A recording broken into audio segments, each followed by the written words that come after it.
आप देख रहे हैं सुदर्शन चक्र न्यूज 13 यूट्यूब चैनल, सुदर्शन चक्र Facebook page, Upendra Shah Facebook page और सुदर्शन चक्र समाचार पत्र पाक्षिक।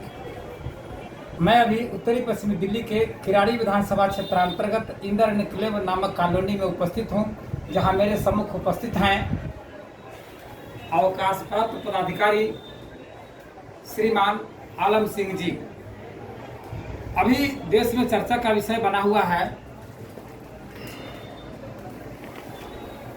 वक्फ कानून को लेकर के, जहां वक्फ कानून संशोधित वक्फ कानून जो है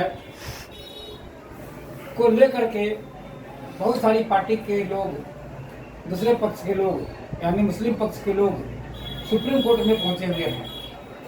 सच तो यह है कि भारत में संसद सर्वोपरि होता है, सर्वोच्च होता है, लेकिन उसकी मामले की सुनवाई सर्वोच्च न्यायालय में लेकर के पहुंचे हुए और सुनवाई भी शुरू हो चुकी है, जो कि सरासर गैर कानूनी और गैर संवैधानिक है।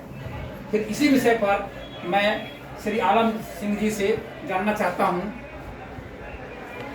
कि सुप्रीम कोर्ट इस मामले में जो संशोधित वक्फ कानून है उसमें सुनवाई कर रही है, इसके बारे में आपकी क्या टिप्पणी है, क्या कमेंट है आपका?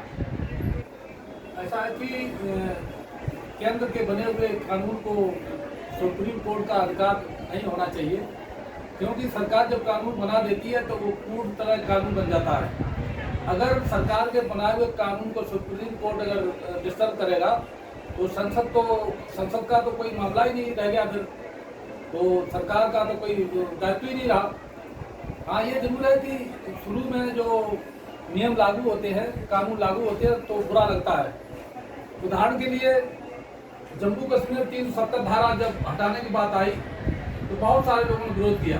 उसके बाद 3 तलाक, राम मंदिर जैसे बहुत सारे ऐसे केस हैं बीजेपी ने सॉल्व किए हैं जिनकी लोग कल्पना नहीं कर सकते, लागू नहीं कर सकते, हिम्मत नहीं किसी सरकार में कर सकते। लेकिन लागू होने के बाद हर एक आदमी उसकी प्रशंसा कर रहा है। जम्मू कश्मीर के लिए लीजिए 370 धारा हटने के बाद बाकी आम पब्लिक जनता मोदी जी का गुणगान कर रही है।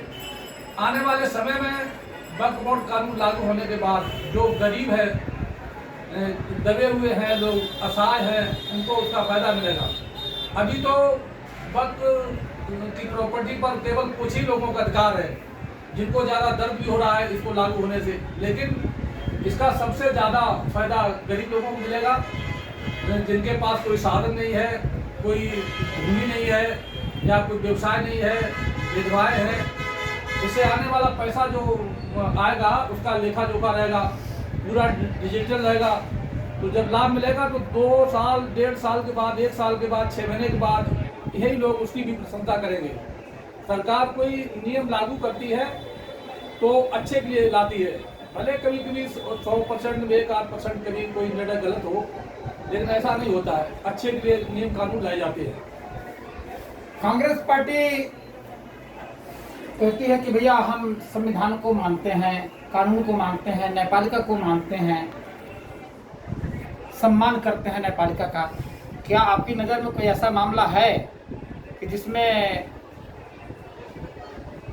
सर्वोच्च न्यायालय ने फैसला दे दिया और उस फैसले को राजीव गांधी के शासनकाल में उलट दिया गया? इस पर कुछ कहेंगे आप? ऐसे कई फैसले हैं जो सरकार अपने अनुसार उनको उलट देती है या बदल देती है, ऐसे बहुत सारे हुए हैं। और कोर्ट का जो लोग जो है दुरुपयोग करते हैं उसके कई उदाहरण हैं। जैसे अभी मैं सुन रहा था कि मोदी जी का एक वीडियो आ रहा था, वो कह रहे थे कि जब राजीव गांधी जी की डेथ हुई थी आतंकवाद में, तो एक साधारण आदमी थे, ना वो कोई MP थे ना MLA थे, लेकिन उनकी डेथ के बाद वो चुनाव आयोग ने उसको स्थिर कर दिया और 21 दिन के बाद वो बहाल किया गया। लेकिन सामान्य तरीकों में ये होता नहीं है, केवल वही लोकसभा विधानसभा क्षेत्र रद्द होगा जिसमें पार्टी की जो उम्मीदवार की मृत्यु है उसकी डेथ होती है, तो वही एक ही होल्ड होता है और सारे समय पर इलेक्शन होते हैं। ठीक है, आलम सिंह जी को समय देने के लिए बहुत बहुत धन्यवाद।